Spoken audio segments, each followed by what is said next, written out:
Colossenses capítulo 3, verso 5. Se tiver alguém aí do seu lado, dá uma olhada, irmão. Vê se tem gente sem Bíblia aí, compartilha. Diz assim a palavra de Deus. Palavras de Paulo. Assim, façam morrer tudo que pertence à natureza terrena de vocês. Aí começa: imoralidade sexual, a impureza, paixões, desejos maus e ganância, que é idolatria. E por causa dessas coisas vem a ira de Deus sobre aqueles que vivem na desobediência, os quais vocês praticaram no passado, quando vocês costumavam a viver nelas. Mas agora vocês são filhos de Deus, né? Então agora abandonem todas essas coisas: a ira, a indignação, a maldade, a maledicência, a linguagem indecente no falar. Não mintam uns para os outros, visto que vocês já se despiram do velho homem com as suas práticas. Então se revistam do novo, o qual está sendo renovado em conhecimento à imagem do seu Criador. Então nessa nova vida, já não há diferença entre grego e judeu, circunciso e incircunciso, bárbaro, cita, escravo, livre, porque Cristo é tudo e está em todos. Portanto, como povo escolhido de Deus, santo e amado, se revistam de profunda compaixão. Se revistam de profunda compaixão, de bondade, se revistam de humildade, de mansidão, de paciência. 13. Suportem-se uns aos outros, perdoem as queixas que vocês tiverem uns contra os outros, perdoe como o Senhor lhes perdoou, pois acima de tudo se revistam do amor, que é o elo perfeito. Então que a paz de Cristo seja o juiz em seus corações, visto que vocês foram chamados para viver em paz, como membros de um só corpo. Diga comigo: como membros de um só corpo. Então sejam agradecidos. Amém? Glória a Deus. Aí precisa nem pregar depois dessa leitura, sim ou não? Amém? Vamos embora para casa então, vamos orar. Pode se assentar, fica à vontade. Espírito Santo, obrigado por essa palavra. Fala conosco, não o que nós queremos ouvir, mas o que nós precisamos ouvir.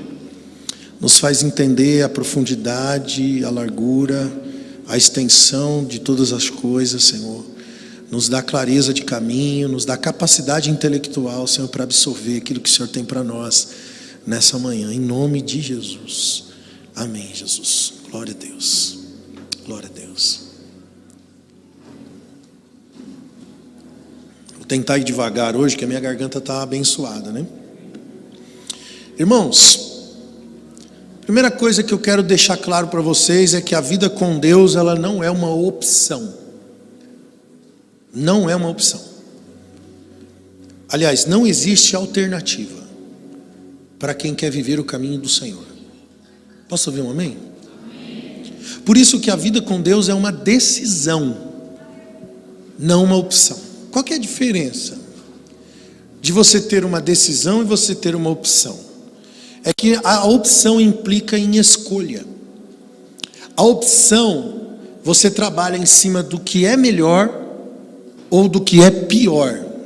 Isso é uma opção. Você vai trabalhar em cima do que é mais fácil ou do que é mais difícil. Então a opção é uma alternativa preferencial. Então eu vou repetir: a vida com Deus não pode ser opcional. Amém?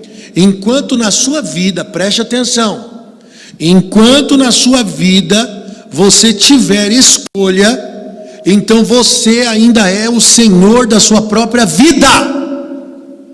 Amém? Quantos acham que tem escolha na sua vida? Você é Senhor da sua vida. Mas quando eu entendo que eu não tenho escolha, então eu tomo a decisão de me submeter à orientação de Deus para a minha vida. Isso faz toda a diferença. Agora é uma decisão onde eu entro num caminho que eu não tenho escolha. Eu decidi pela vontade de Deus e agora eu vou renunciar a tudo que eu tenho, que é o que Jesus falou. Negar a mim mesmo, renunciar a tudo que eu possuo, para me tornar um discípulo de Jesus. E isso é decisão.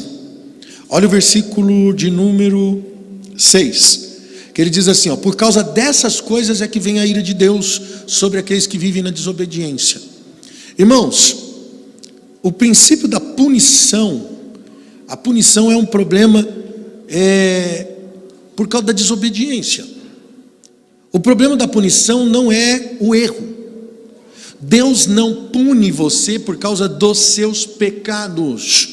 Os seus pecados, Jesus pagou o preço lá na cruz do Calvário, eles foram perdoados.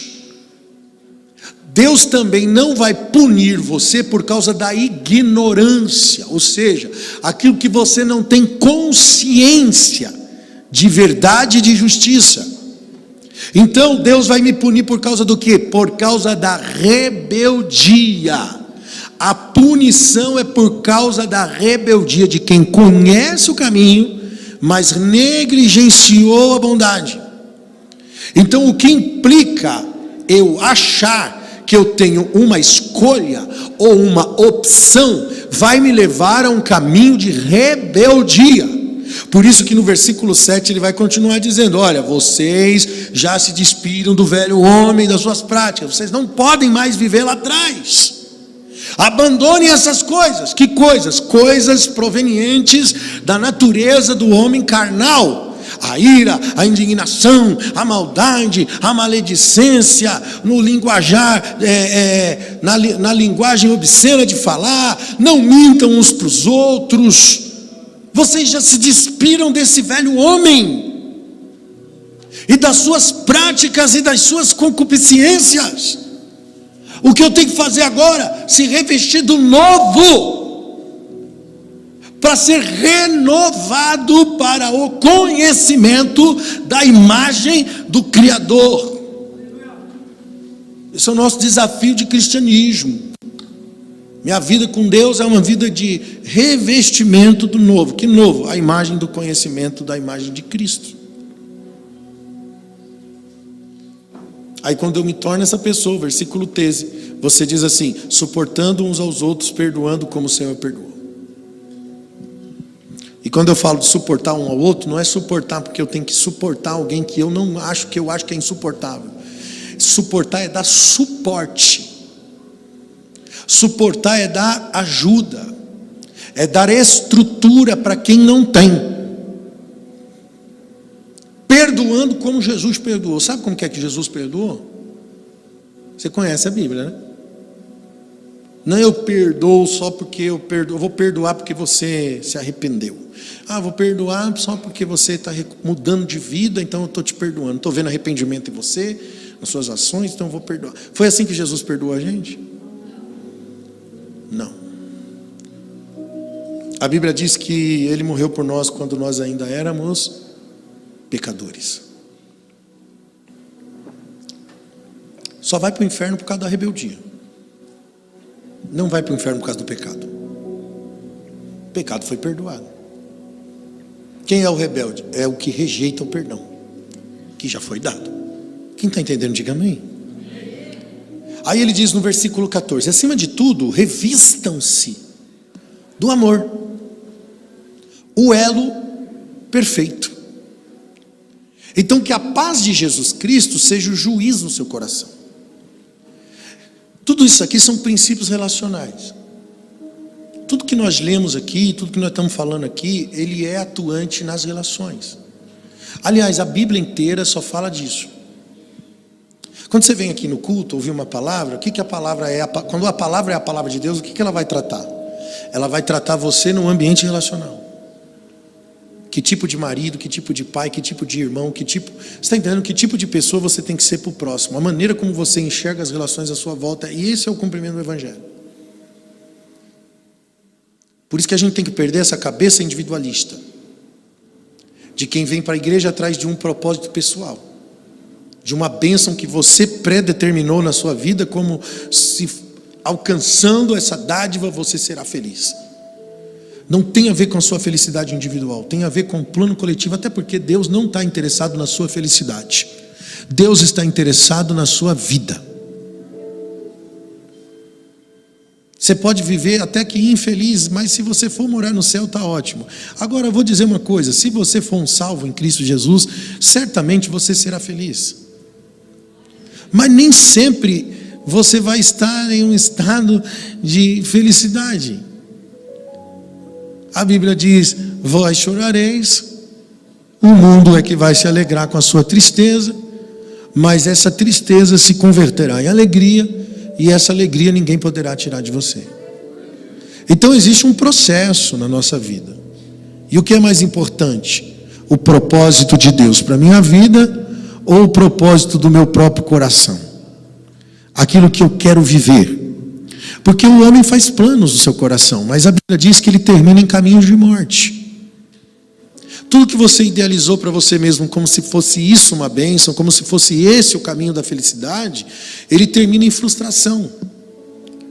Então vai ter momentos na sua relação com Deus, que Deus virá, e é a maior parte dos momentos, na contramão daquilo que você idealizou, conforme nós pregamos aqui outro dia, que a idealização é fruto da nossa idolatria. Então ele vai vir na contramão da idealização, porque a idealização é a sua idolatria falando, para que você seja tratado, moldado, preparado para entender que o plano de Deus é maior que o seu, assim como o céu é mais alto que a terra, assim como a chuva que desce para lá não torna. Então assim é a vontade de Deus para a nossa vida.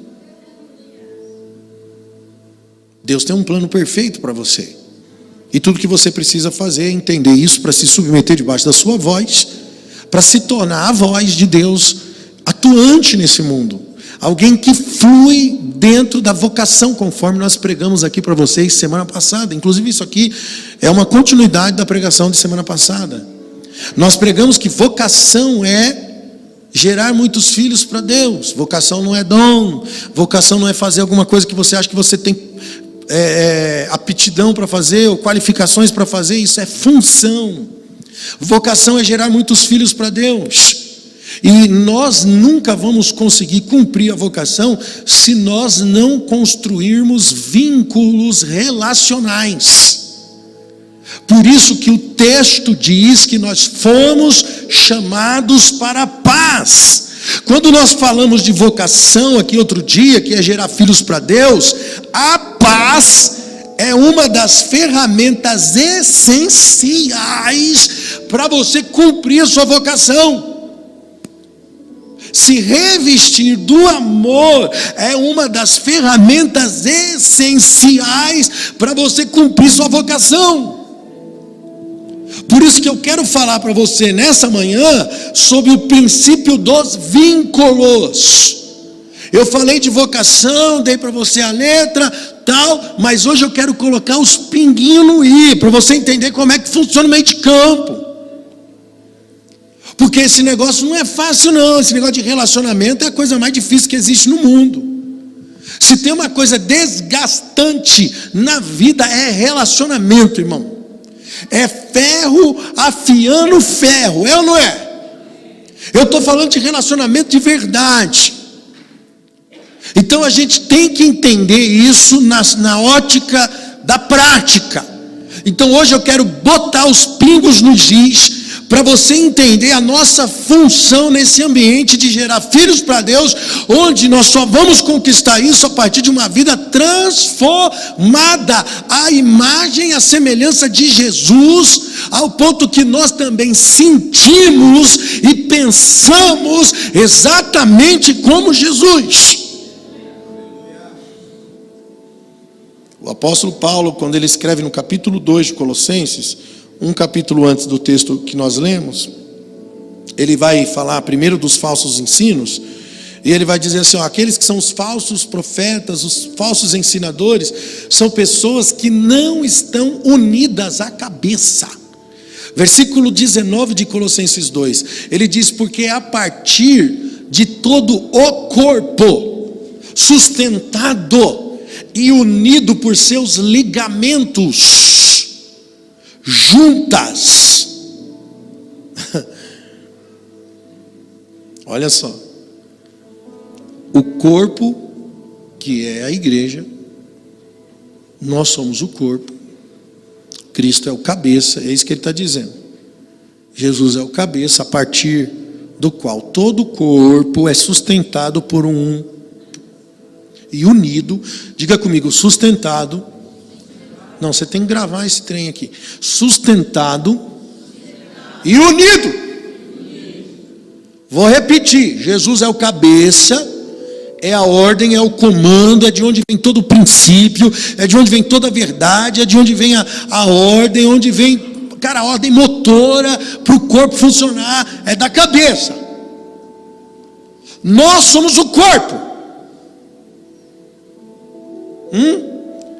Esse corpo só é unido, esse corpo só é sustentado por causa das juntas e ligaduras. É onde se efetua o crescimento dado por Deus. Presta atenção. O princípio dos vínculos fala das juntas e ligaduras. Nós temos uma ilusão de que o crescimento nos trará tranquilidade.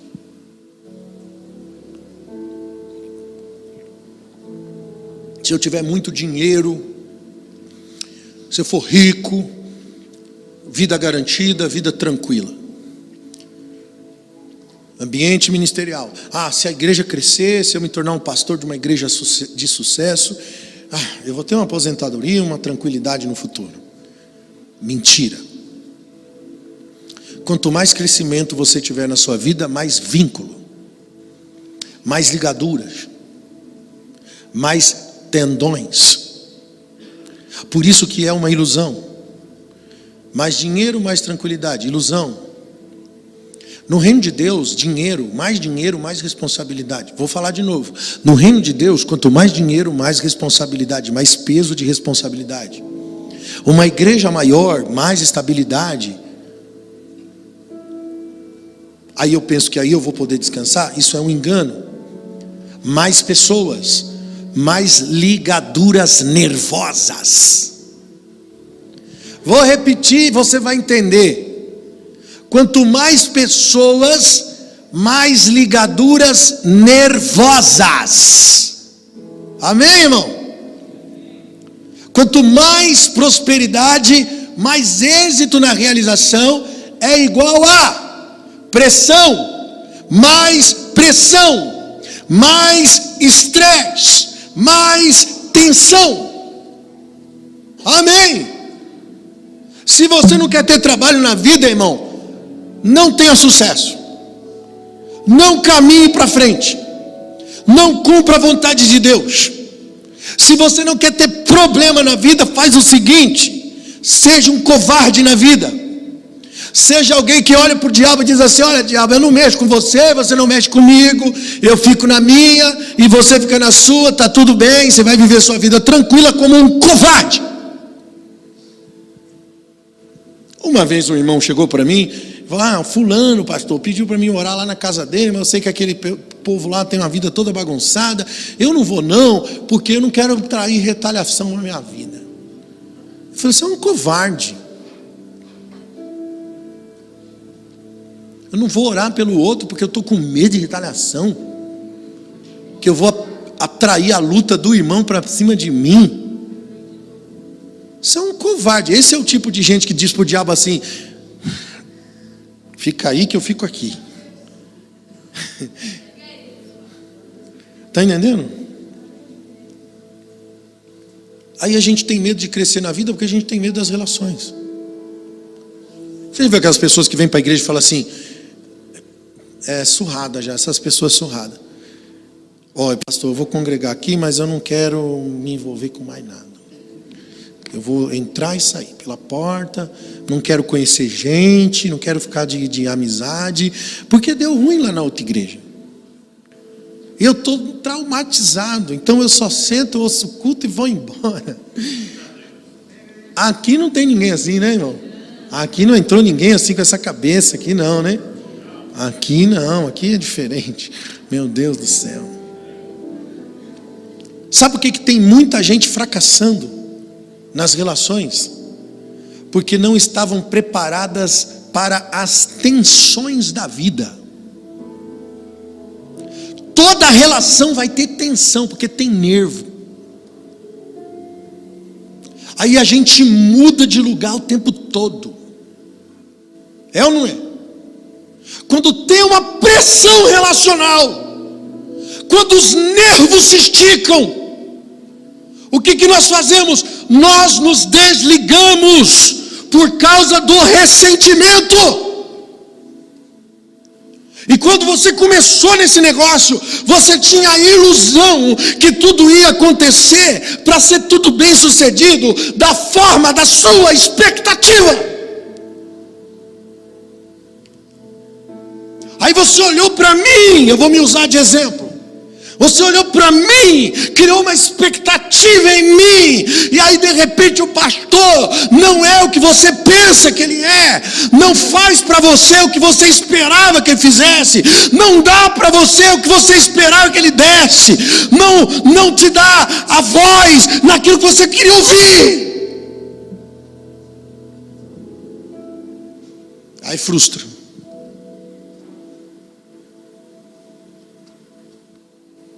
E irmão, quantas pessoas começam a caminhar com nós e falam assim: pastor Fabiano, estou aí, viu? Pode puxar a orelha. Quando precisar, pode me chamar a atenção. Se estiver errado, eu estou aqui, eu sou pastor, estou aqui para aprender, estou aqui para ser moldado. Eu falo, é mesmo? Vamos ver como é que é o negócio. Primeiro não, o nervo estica e a pessoa se desliga. Porque não estavam preparados para as tensões. Sabe o que a Bíblia diz?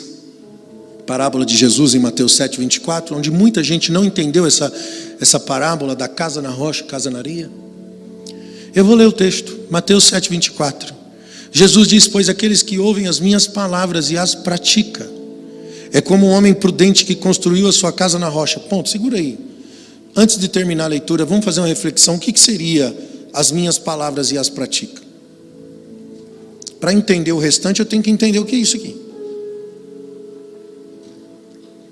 As palavras de Deus, a palavra de Jesus, fala do quê? Meu Deus do céu. Não fala disso, de relacionamento, de perdoar, de amar, de suportar, de não julgar o outro, de não olhar para as pessoas segundo os seus pecados. Qual que é a vocação revelada na palavra? Não é gerar filhos para Deus, como nós pregamos semana passada. Do que se resume a palavra de Deus. Então eu vou voltar no texto da parábola. Portanto, quem ouve estas minhas palavras e as pratica, será como um homem prudente que construiu a casa na onde? Na rocha, porque cai a chuva, transborda rio, sopra vento, bate contra a casa, mas a casa não caiu, porque o seu alicerce é na rocha. Mas quem ouve a palavra, mas não a pratica, é insensato, que construiu sua casa onde? Na areia. Então quando cai a chuva, quando transborda rio, quando bate o vento, a casa caiu, porque grande será a queda. Aí sabe como que a gente interpreta isso aqui? A minha fé. Eu tenho fé na palavra de Deus, então a minha fé, minha casa na rocha, e nada vai me abalar. Não está falando de fé, amigo, está falando de relações. Porque quando fala as minhas palavras e as pratica, é de relações.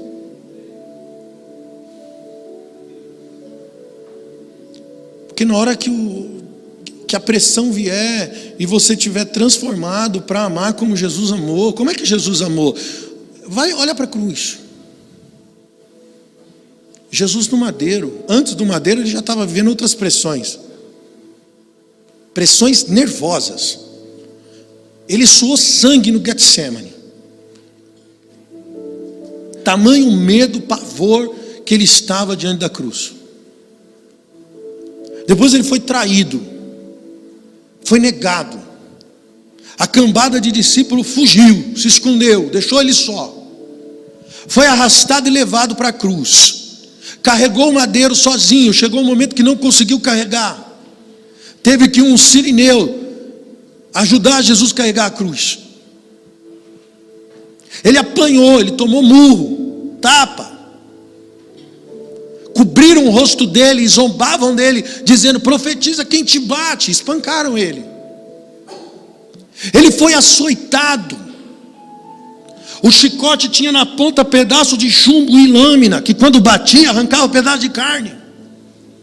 Se tinha alguém que sofreu pressões relacionais, tensões, sentiu o abandono, sentiu medo, todo sentimento de frustração que um ser humano pode sentir, Jesus estava sujeito a isso tudo. Aí ele é suspenso no madeiro, a cambada de gente lá embaixo zombando dele, dizendo: mentiroso, agora eu quero ver, faz um milagre aí, falso profeta. Aí ele consegue olhar para o Pai na sua oração e dizer: Pai, perdoa-os. Por quê? Por quê? Por quê? Porque eles não sabem o quê? Fazem. Cara, esse é o primeiro sintoma da maturidade. A pessoa te ofende, te fere, te machuca, te agride, faz tudo contra você, e aí você, no lugar de se ressentir, ficar com raiva da pessoa, ou ficar magoadinho, cheio de mimimi, você olha para a pessoa e diz assim: ele não está entendendo. Ele não sabe o que está fazendo. Aí você ainda tem compaixão de quem está te ferindo. Você ainda tem compaixão de quem está se opondo contra ti. Esse é o sintoma da maturidade. É assim que você ganha filhos para Deus. Foi assim que nós cremos em Jesus. Sabe por que nós o amamos? Porque Ele nos amou primeiro.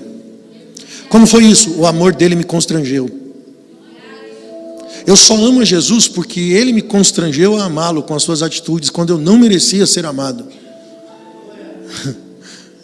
Aí você quer ganhar o mundo para Deus, de que forma? Como é que você vai gerar filhos para Deus? Como é que você vai cumprir sua vocação? Você acha que é falando bonito? Com o microfone na mão? Saindo por aí? Sendo pregador, evangelista, sei lá o quê? Se você não entender o sentimento, meu amigo, você não suporta, porque o nervo vai esticar. Vai vir um momento da pressão na sua vida. E eu não estou falando só no ambiente ministerial, não. Estou falando no ministério família também. Você acha que tem casamento que não dura nada por causa do quê? Porque na hora que estica o nervo, irmão, as pessoas não querem. Não têm capacidade de suportar uns aos outros, de ser o suporte que aquele que não sabe o que faz está fazendo. Então, quanto mais eu avanço no reino, grave isso, mais peso de responsabilidade. Porque a nossa vida na caminhada não caminha para a aposentadoria. Ilusão. A nossa vida na caminhada com Deus, ela tem que ir para a intensidade. A vida precisa caminhar para que nos últimos dias da sua vida você possa entregar mais, você possa viver de maneira intensa, de maneira plena, sem nenhuma dúvida, sacrificar sem titubear. Por isso que os vínculos, eles são essenciais para cumprir o propósito de Deus.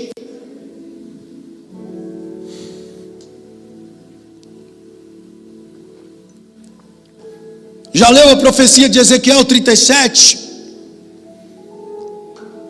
Quando Deus mostra para o profeta a situação de Israel, eles são como um vale de ossos secos, porque pereceu a sua esperança.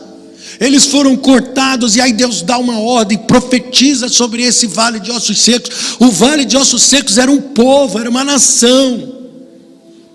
Qual foi uma das primeiras ordens proféticas, irmãos? Ordenada pela palavra de Deus, a palavra profética dada ao profeta. Nervos e tendões se ligando.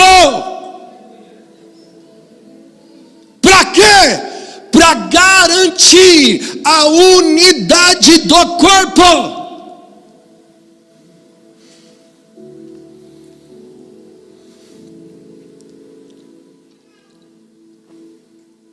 Está disposto a pagar o preço?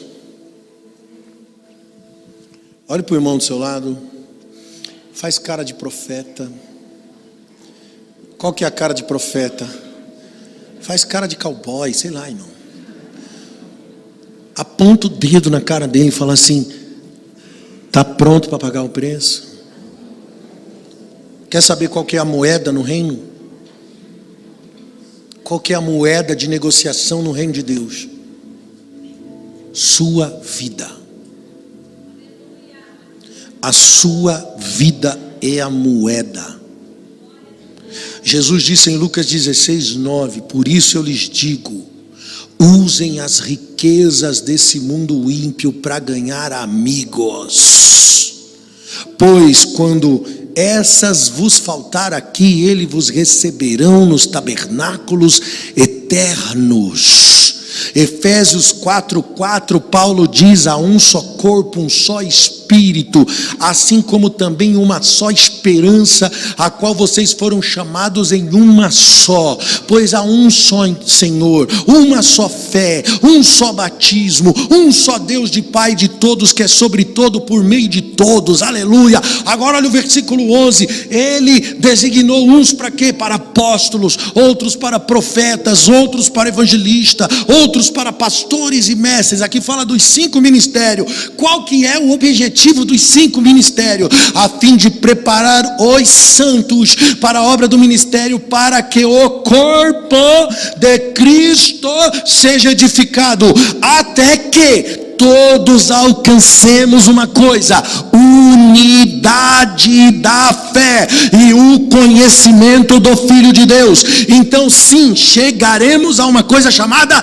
maturidade, atingindo uma outra coisa chamada medida plena de Cristo, medida plena de Cristo. Então o propósito, que não sejamos mais crianças, levados de um lado pelo outro pelos ventos, jogado de cá para lá por ventos de doutrinas, astúcias, espertezas de homem que introduz você ao erro. Antes, cresçamos em verdade e em amor, cresçamos em tudo naquele que é o cabeça, que é Cristo. Então dele, o cabeça, todo o corpo é ajustado e de novo, unido pelos auxílios de todas as juntas, unidos por causa dos nervos, pelas ligaduras, que cresce e edifica em amor, na medida que cada um faz a sua parte dentro da função. Aleluia. Irmão, o que é um corpo ajustado e unido? O que é um corpo? Por que é unido? Porque tem juntas e ligaduras. Um corpo só cresce se tem estabilidade nos ligamentos. Amém? O corpo não incha, ele cresce. E só cresce porque tem ligamentos. O corpo trabalha onde todos os nervos e tendões se movem para o crescimento.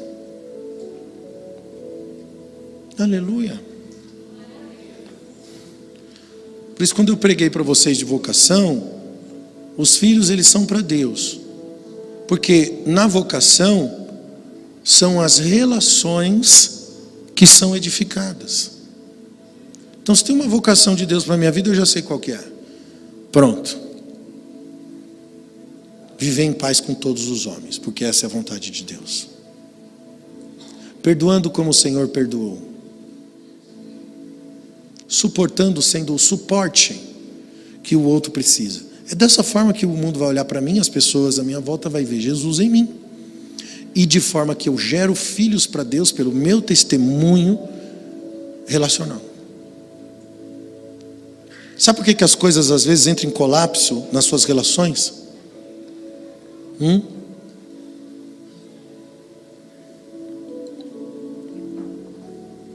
Quem tem problema relacional aí? Não precisa levantar a mão não. Fica tranquilo. Por que entra em colapso? Quantos aqui não falam com fulano, com ciclano, cortou a amizade, aí você fala assim, não, Deus mandou cortar o cordão umbilical, que não sei o quê. Tem uma onda aí de um falso ensino que fica falando de mudança de ciclo, que os ciclos precisam mudar, as relações precisam ser cortadas da sua vida para que outras entrem, porque você tem que parar de ficar insistindo em pessoas que não querem você e coisa e tal. É uma coisa mesquinha, totalmente fora de padrão daquilo que a Bíblia diz. Alimenta só o ego do homem. Quem ouve isso, gosta, sai da igreja tudo assim, é isso mesmo, vou continuar na casa da sogra. Veja essa mulher descer a sepultura. Essa mulher é um inferno na minha vida. Graças a Deus minha sogra é uma bênção, né? Então não estou nessa. Mas tem gente que não gosta da sogra não. Porque normalmente mãe é protetora. E mãe protetora vai dar uma encarnada na vida do outro, né? Isso rola para as mulheres. Para os homens, às vezes a sogra é mais mãe, né? Do que mais mãe do genro do que da filha. Mas quando o filho é homem, né? Parece que a mãe é protetora do filho. Aí a nora fica com raiva da sogra. É mais ou menos isso, não é, irmã? Mas não é assim lá. Glória a Deus. Então, nós temos às vezes problemas relacionais. Às vezes as coisas entram em colapso porque nós não estamos entendendo. Não é porque está dando errado. Está dando tudo errado. Não é que está dando errado, porque faz parte do processo. Faz parte do processo as pessoas difíceis, porque todos são, inclusive você, meu amigo. A pessoa falou para mim assim, eu não gosto de crente é tudo hipócrita, e não sei o quê. Falei, mas não é só crente que é hipócrita, o ser humano é hipócrita. E quer saber? Faz parte do processo. Porque nós precisamos trabalhar nervos e telões. Senão não cresce. Você acha que você cresce por causa do quê? Por causa da dificuldade que você cresce. É por causa da dor que você cresce. Não vem com essa conversa de que você cresce na tranquilidade, que quem entrou no berço de ouro, irmão, perdeu tudo, jogou tudo fora, porque não dá valor. Sem a dor não dá valor, sem o sofrimento não dá valor. Pode ver, herdeiro de herança de pai rico, o que o herdeiro faz com a herança? Queima tudo, irmão, gasta tudo, não sabe administrar, porque nunca soube o que é ralar, não sabe o que é sofrer para chegar lá. O que me torna uma pessoa em crescimento é a dor. Por isso que eu gosto daquela frase que diz, o que não me mata me deixa fortalecido.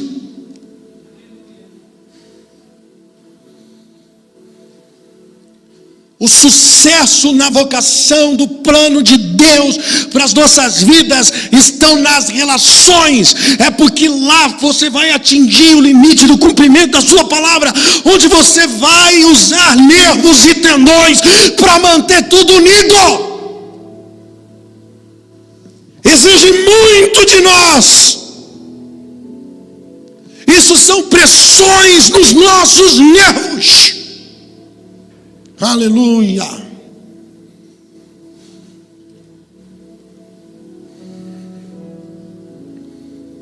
São os nervos e tendões que mantêm o corpo unido funcionando. Eu vou falar uma coisa para você, irmãos. Unidade não são as pessoas falando a mesma língua.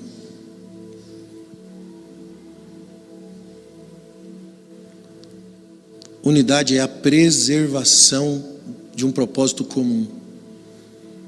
As relações. O que é mais importante?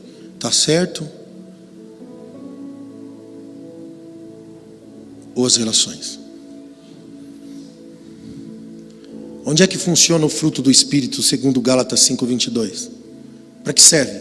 Onde é que eu uso isso? Onde é que eu uso paciência? Onde é que eu preciso de amabilidade? Onde é que eu preciso de bondade? Onde é que eu preciso exercer mansidão? Domínio próprio. Sabe que a gente pensa que domínio próprio é autocontrole? Não, eu tenho autocontrole. Eu vou dizer para você o que é domínio próprio. Domínio próprio são as suas reações que priorizam as relações.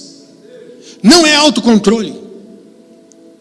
Domínio próprio é quando você enxerga onde é que está o valor de fato das coisas. E você decide por aquilo que é mais importante, que são as relações. Não é porque alguém me fez um negócio e aí eu respirei fundo. Não vou reagir. No final das contas, sabe o que acontece? Você vai juntando dentro de você, uma hora vai vir para fora e explode. Vai ficar doido. Daqui a pouco você vai precisar de um psiquiatra, entendeu? Porque está tudo desandando dentro de você. Domínio próprio é você interpretar e reagir, priorizando o quê? As relações. O fruto do Espírito é a elasticidade no nervo. Se o corpo somos nós, o cabeça é Cristo, os nervos, as ligaduras que mantêm o corpo unido, é o fruto do Espírito. Porque o fruto do Espírito controla as pressões nos nossos nervos. Quem está pegando aqui que eu estou falando? Então, à medida que nós avançamos, as pressões aumentam. Aumenta, irmão, é isso aí. Se puder, Marcinho aí, puder trazer mais uma água para mim, agradeço, hein, que hoje a garganta está seca. E muita gente sucumbiu. Presta atenção. Eu sei que Deus está falando com você. Está falando comigo também. Que a palavra corta primeiro para mim, vocês sabem disso, né? Muitos de nós sucumbimos porque não porque não estava dando certo, mas porque no meio do caminho houve pressões. E aí as pessoas que não estavam preparadas para as pressões não têm a vocação tratada. Aí a pessoa não tem alvo na missão. Ela não tem clareza de propósito na sua jornada. Então ela se ofende, ela se ressente, ela se indigna e por fim ela se afasta, ela se divorcia, ela muda de igreja, ela faz tudo. Por quê? Porque ela não cuidou dos vínculos, que são os nervos e as ligaduras. Então, quando a pressão vem, a primeira coisa que entra em colapso são as relações, porque não existe vínculo. O que a gente aprende na queda?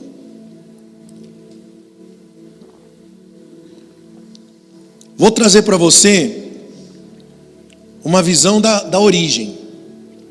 Como é que aconteceu esse negócio com a gente? Por que a gente é tão complexo assim? Vamos lá para a origem, porque a gente é igualzinho a Adão. Adão e Eva. O que aconteceu? Primeiro, Deus criou o homem, você conhece a história, viu que não era bom o homem viver só, criou a mulher, porque sozinho o homem ia ficar muito sem pressão na vida, sem pressão, sem esticar nervo. Então criou a mulher para dar pressão e esticar nervo, mas não só dele, dela também. Amém? Os dois são de nervos esticados e pressões. Então criou a mulher, botou lá um casal, basta dois, para dar confusão. A confusão está armada, não precisa de um, precisa de dois. A partir de dois a confusão está armada, então criou a mulher. Aí eles estavam num lugar perfeito, o Jardim do Éden. Não pense comigo. Não tinha crise climática. Não, era verão o tempo todo. Não tinha inverno. Até porque eles viviam peladão, é ou não é? Vivia sem roupa, não tinha inverno. Verão o tempo todo. Toda sorte de fruto para comer tinha lá. Quer dizer, não tinha fome. Ó, vai gravando comigo. Lugar perfeito, não tinha crise climática, não tinha fome, não tinha dificuldade de doenças, enfermidades, como nós temos hoje. Não, irmão, tudo perfeito. Aí Deus dá uma rotina diária para esse casal. Quem eram eles na rotina? Eles eram guardiões do Éden. O que eles tinham que fazer? Cultivar a terra e organizar tudo. Eles dominavam sobre tudo, todos os animais e tudo mais, você conhece o texto. Então eles tinham uma rotina diária, onde tudo funciona. Inclusive eles tinham Deus presente. Porque Deus vinha todo dia, na viração do dia, para ter um culto com dois. Daí nasceu o texto que diz, onde dois ou mais se reúnem, lá eu estarei. Porque está na origem esse negócio. Então Deus presente. Aí de repente, irmão, de um dia para o outro, o negócio desanda. Num ambiente perfeito. Como? Desandou por quê? Faltou recurso aqui, irmão? Faltou Deus presente? Também não. O ambiente era precário? Também não. Faltou rotina? Estavam ociosos? Também não. Faltou ensino? Não, Deus presente. Então Deus escolheu os caras errados. Por que Deus permitiu? Deus permitiu para nós entendermos onde é o núcleo. Presta atenção que agora você vai entender de fato. A mente vai fazer assim, ó. Deus permitiu para nós entendermos o núcleo, a base, onde tudo tem que funcionar.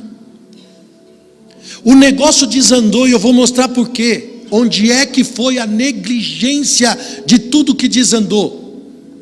O negócio desandou quando negligenciamos um ao outro nas nossas relações. A Eva cobiçou o fruto proibido, tomou para ela, comeu.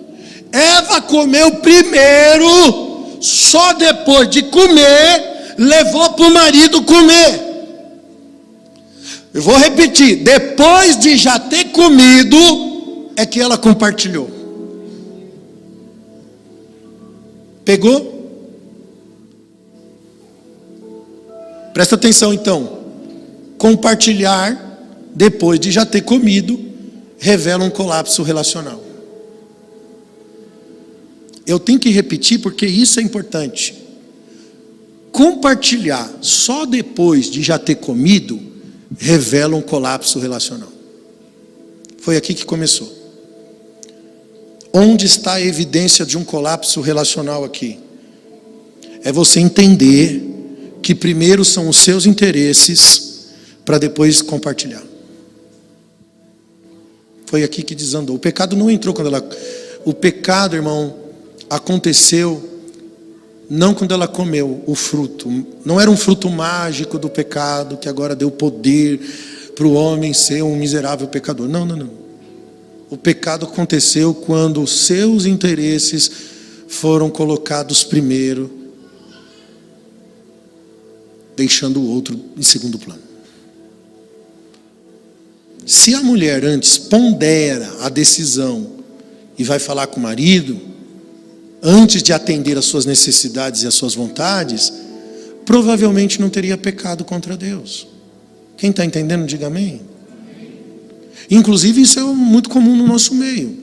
Por que é importante quando a pessoa confessa o pecado uns aos outros? A Bíblia diz assim: confesse a culpa a Deus para ser perdoado, mas para ser curado como é que funciona? Perdoado é uma coisa, curado é outra. Confesse as vossas culpas uns aos outros para serem curados. Então, quando eu abro meu coração sobre os meus erros com outra pessoa que pode orar por mim, que pode me aconselhar, que ter ciência do que eu estou vivendo, que eu preciso de ajuda, é o que me gera cura.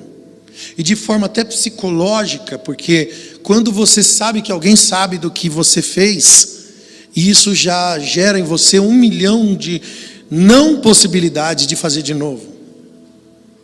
Porque você já passou a vergonha da exposição e do tratamento, e já ouviu conselhos, então você vai pensar 1000 vezes antes de fazer de novo aquilo que você já compartilhou, que você errou. Então não havia essa transparência aqui entre Adão e Eva. O relacionamento viveu um distanciamento. Ela come primeiro, ela atende às suas necessidades e depois ela compartilha com o marido. Foi aqui que aconteceu a queda. Então, a partir do momento que ela colocou seus interesses pessoais na frente, antes da relação, a relação entrou em colapso. Sempre que nós nos relacionarmos colocando os nossos interesses na frente, vai colapsar. É aqui que toda relação vai colapsar. Quando os interesses da necessidade satisfeita, do desejo satisfeito, da vontade satisfeita, da cobiça satisfeita, nesse empenho que você tem de buscar essa realização do seu ideal, então a gente vai deixando de lado, de priorizar as relações, para nós vivermos a contemplação da nossa individualidade. Então as relações vão colapsar. E eu vou te dizer, viver assim não tem salvação. Não existe rotina que salve você. Não existe ambiente perfeito que salve você. Não tem Deus presente que salve você. Você pode estar no culto da glória, ou na reunião do milagre, não salva você. Nada pode salvar você. Por isso que Jesus veio para reconciliar o homem consigo mesmo e com Deus.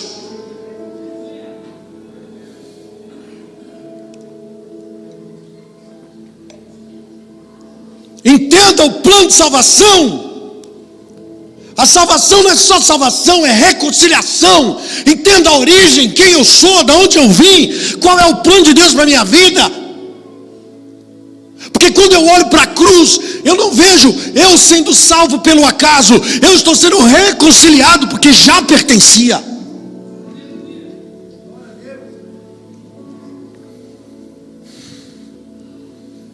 Jesus veio reconciliar todas as coisas. 2 Coríntios 5,15. Ele morreu por todos, para quê? Para que aqueles que vivem não vivam mais para si mesmos, mas por aquele que morreu por ele e ressuscitou, de modo que agora, daqui em diante, presta atenção aqui, de modo, olha só, ele morreu por todos, para que todos aqueles que creem nele também morram, Não vivam mais para si mesmo. Eu não vivo mais para mim mesmo. Eu vivo por aquele que morreu por mim e ressuscitou. De modo que agora eu entendi tudo. Clareou a vocação, o sentido do propósito de Deus na minha vida. De modo que agora, daqui em diante, a ninguém mais eu considero segundo do ponto de vista do humano. Ou seja, o ponto de vista da carne. Ainda que antes nós conhecemos Cristo dessa forma, agora já não o conhecemos mais. Se eu não conheço mais Cristo do ponto de vista da carne, porque ele foi transfigurado e revelado o Filho de Deus depois da cruz e ressurreição, então agora eu também não enxergo mais ninguém no ponto de vista da carne, porque já houve revelação e concretização do propósito de salvação para a minha vida. Então agora eu me torno esse agente de salvação. Se ele morreu por mim, agora eu deixo de viver para mim, para viver por ele. E viver por ele é viver pelos outros, porque ele viveu por mim, por você e por todos. Portanto, se agora alguém está em Cristo, nova criatura é. As coisas antigas já passaram, surgiram coisas novas. Tudo isso provém de Deus, que nos reconciliou. Ele nos reconciliou consigo mesmo. Por meio de Cristo Jesus, nos deu um ministério. Diga comigo, ministério. Sabe o que é ministério? Missão. Ele nos deu uma missão. Uma missão. Qual que é a missão? O ministério da reconciliação. A minha missão, depois de ser reconciliado com Deus, eu tenho uma missão de reconciliar os outros à minha volta. Ou seja, Deus em Cristo estava reconciliando consigo o mundo, não lançando em conta os pecados dos homens, e nos confiou uma mensagem. Qual? Reconciliação. Portanto, agora somos embaixadores de Cristo. Olha que lindo isso aqui. Como se Deus estivesse fazendo o seu apelo através de nós. Você é o apelo de Deus para o mundo? Deixa eu te perguntar, diferente. Você existe como um apelo, um grito de Deus para o mundo?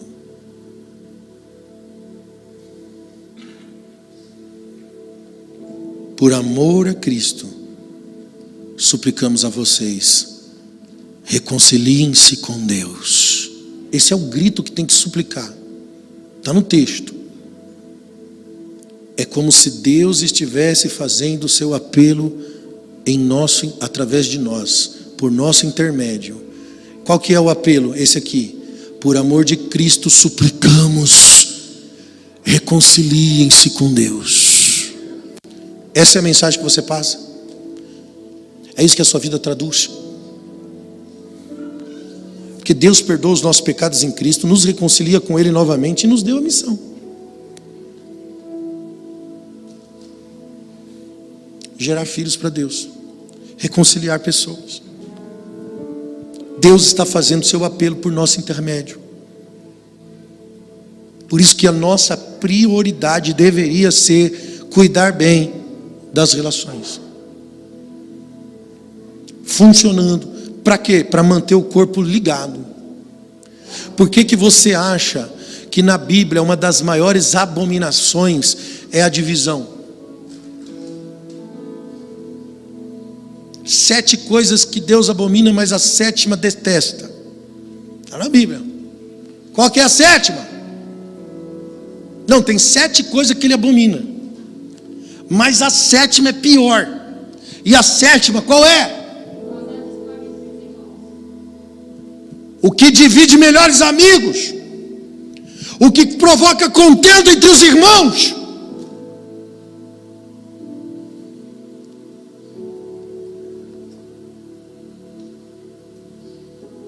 Qual que é a revelação do avivamento? Onde é que nós identificamos a glória, a presença da glória? Onde há unidade.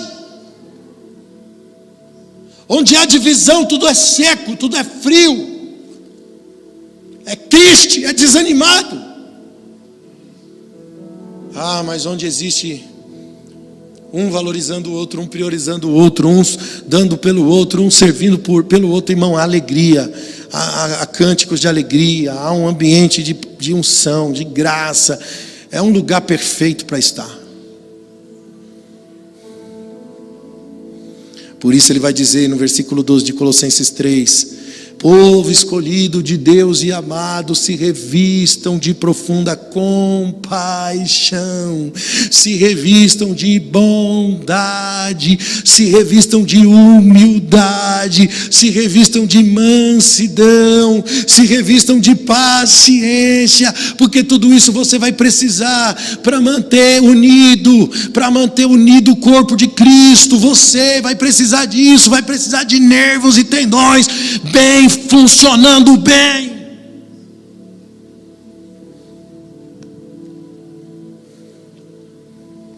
Aleluia. Para manter sua casa unida, você vai precisar disso. Sua família unida. Eu queria que você fizesse uma reflexão, olhando para você, para as tratativas relacionais que existem na sua vida.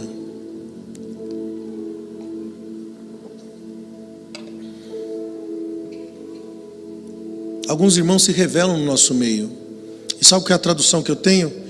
O mesmo problema que a gente tem na igreja, a pessoa que se revela tem o mesmo problema na vida pessoal. Pessoa ressentida na igreja é a mesma pessoa que é ressentida com os parentes, que não frequenta a casa de parente, que não sei o quê, porque já está tudo virado lá. Aí vem para a igreja, quer dar uma de crente, que aqui eu encontrei o meu lugar. E aí quando você chega aqui e encontrou o teu lugar está dizendo o seguinte para você: vai lá e brilhe a vossa luz diante deles, para que eles vejam as obras de Deus em você. Vocês estão entendendo o que eu estou falando? O negócio é tão pesado que a Bíblia diz que nenhuma oferta você pode botar aqui no altar. Nenhuma oferta Deus recebe. Se você sabe que alguém não gosta de você, se alguém está contra você, se alguém está triste com você, se alguém está com raiva de você, se você tem ciência que o teu irmão tem alguma coisa contra ti, deixa a tua oferta, vá primeiro, reconcilia com o teu irmão, depois vem e traga a oferta, porque Deus não recebe a sua oferta, porque Deus não aprova você vivendo na sua individualidade. Por isso que essa mensagem de virada de ciclo aí é mentirosa. Não, que as pessoas têm que sair da minha vida porque são peso, que eu não vou ficar carregando esse peso, eu tenho que deixar embora para vir outras pessoas, e assim você vai ver ciclo sobre ciclo, porque nada é construtivo, tudo é baseado nos seus interesses. As coisas só funcionam quando massageia o seu ego. Você só está feliz quando escuta o que gosta, quando as coisas são do seu jeito. Quando não são do seu jeito, você não está feliz é nada. Está sempre murmurando e reclamando, sempre contrariado. Será que é assim que Jesus faria? Porque você não teve a sua necessidade satisfeita, porque você não teve a sua expectativa concretizada, porque nada funcionou do jeito que você esperava que funcionasse. Eu vou dizer o que você é um idólatra de você mesmo, e você não entendeu nada sobre o reino de Deus.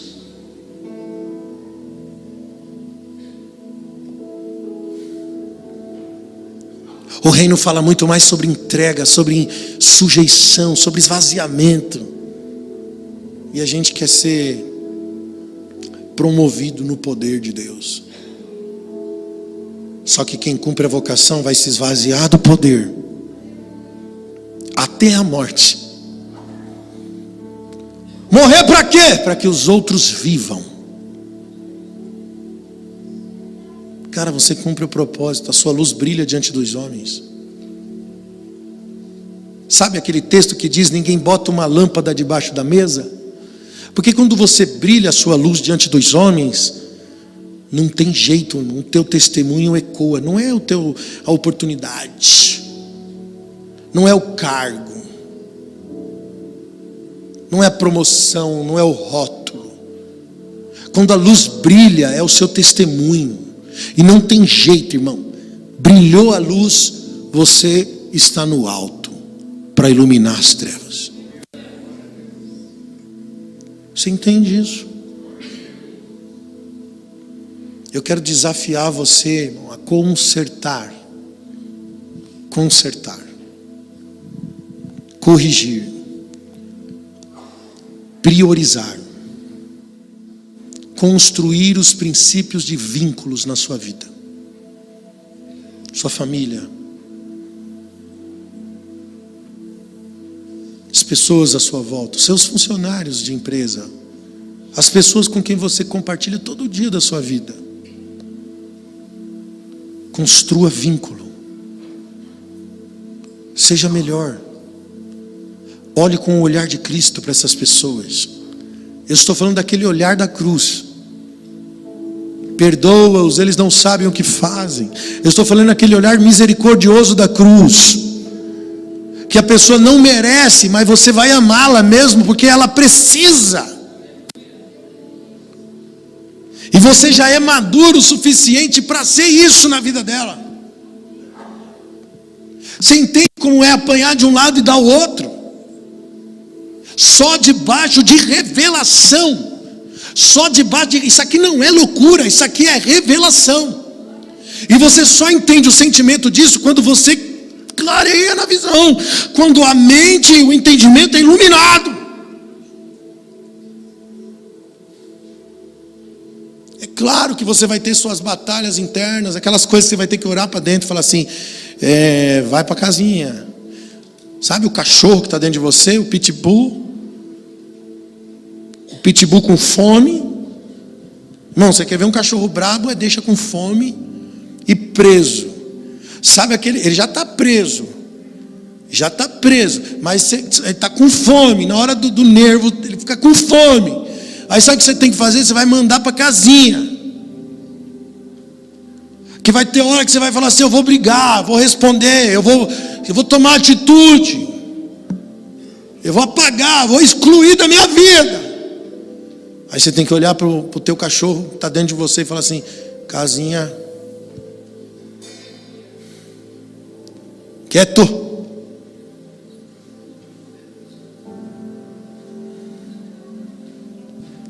Quando você ora pelos teus inimigos, que a Bíblia manda você fazer isso, você acha que é para abençoar o teu inimigo? Ore por aqueles que vos perseguem. Você acha que Deus está mandando a você? Que a vontade de Deus é que a pessoa que está te perseguindo seja abençoada? É isso mesmo que você acha? Quando a Bíblia, Jesus manda você orar por aqueles que vos perseguem, Ele está falando assim, para transformar você. Que à medida que você ora por alguém que você não gosta, porque você está chateado com esse alguém, quando eu oro por esse alguém, o Espírito Santo começa a transformar o meu coração, os meus sentimentos, para que eu ame aquela pessoa. No momento que eu estou diante de Deus, eu sou banhado de compaixão. Por isso que oração tem que ser contínua. Vida com Deus é isso. Dobro o meu joelho todos os dias, me apresento perante a face. Isso é corandel, face a face com Deus. Todos os dias na presença de Deus me dá o quê? Clareza. Eu estou diante de um embate na vida. Então essa clareza de presença de Deus muda meus sentimentos em relação a quem eu poderia odiar, quem eu poderia me ressentir. Agora sem Deus, meu amigo, você está entregue a você mesmo. Velho homem, com suas paixões, com as suas idolatrias. Você vai para a guerra, vai para a briga, e vai sofrer as consequências. É sofrimento sobre sofrimento. Coloque teu coração no altar para viver verdadeiramente relações. Sabe? Não faz igual Eva, não. Chama o marido, chama a esposa, abre o coração, fala das suas tristezas, fala das suas mazelas, compartilha o que você precisa para que você seja ministrado.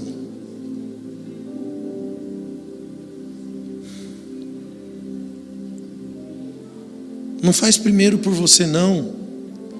Para pensar, irmão. Faz primeiro por você, não. Depois que você é pai, você não tem mais prioridade. Os filhos vêm em primeiro, a esposa, irmão, você casou. A vida não foi feita para você ter prioridade. Você recebe isso aqui? Quero orar por você, fica de pé comigo.